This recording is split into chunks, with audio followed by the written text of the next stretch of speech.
Namaskar. Welcome to Ancient Wisdom.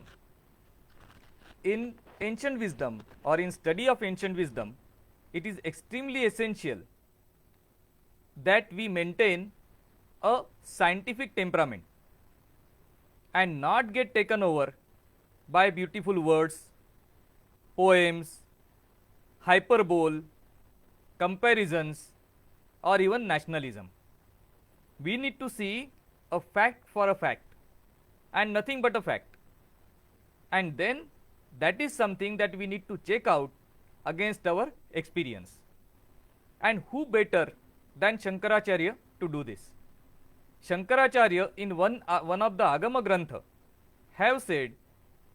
he has said that even if God comes in front of me and tells me something, but that does not match with my experience, I will increase my experience to match that, and if that doesn't happen, I will reject what doesn't match my experience. So experimenting, understanding, seeing through the disguise and getting to the root is most important part of ancient wisdom. You will see as of now the Whatsapp University is in full form. Many things are circulated in the names of eminent personalities and people take those things for granted. That is wrong. At the same time, some Swami or Sadhu talks about some principles of science and he gets laughed at just because he is a sadhu or a sannyasi. They do not understand what he is talking about, which actually is truth.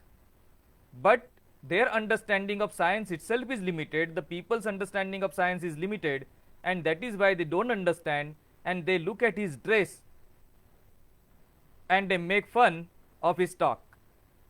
What has Shankaracharya said about this? Shankaracharya in his Charpat Panjarika Stotra has given 2 lines, and those 2 lines have the essence of all that I am talking about and more.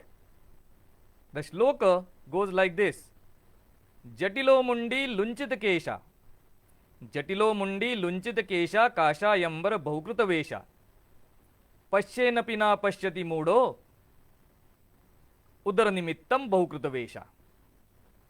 Some people take out their hair. Some people let their hair grow unlimited. Jatilo mundi, that is jata, having jata in the hair. Jatilo mundi lunchita kesha, the one who has taken out all his hair. Jatilo mundi lunchita kesha kashayambara bahukruta vesha. So in this way people come in variety of disguises.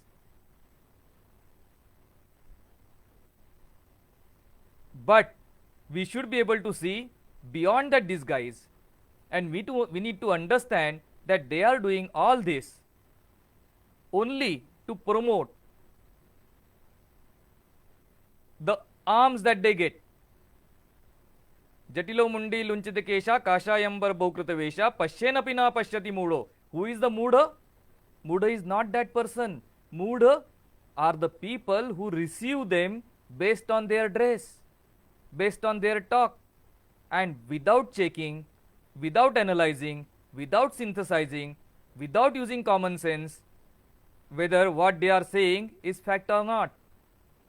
So pashyena pina pashyati moodo, when you are looking at them and still you are not understanding that they are doing all these disguises to just feed their stomach.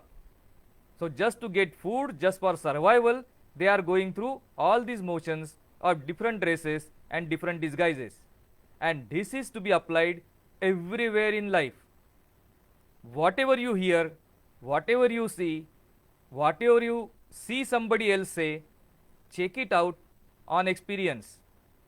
And there are 3 categories: Pratyaksha, Anuman and Pramana.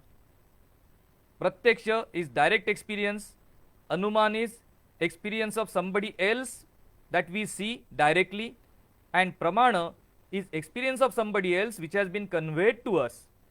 From there we can learn, but our learning becomes perfect only when we come to the anumana, only when we come to the pratyaksha. So we start with maybe pramana, we take it for granted for some time whatever somebody else has said, or we have forwarded, or somebody has forwarded to us, but then at the earliest opportunity we go for anumana, that is we put it to the test of logic, and then if anumana is okay, then we take it to the pratyaksha, that is experiment with it, or see somebody else experiment with it, and only then we accept it as the truth, and as the temporal truth it is true under these boundary line circumstances. So that is where I leave you with. Remember the shlok of Sri Shankaracharya, जटिलो मुंडी लुंचित केशा काशायंबर बहुकृत वेशा पश्येनपि ना पश्यति मूढ़ो उदर निमित्तम बहुकृत वेशा. नमस्कार.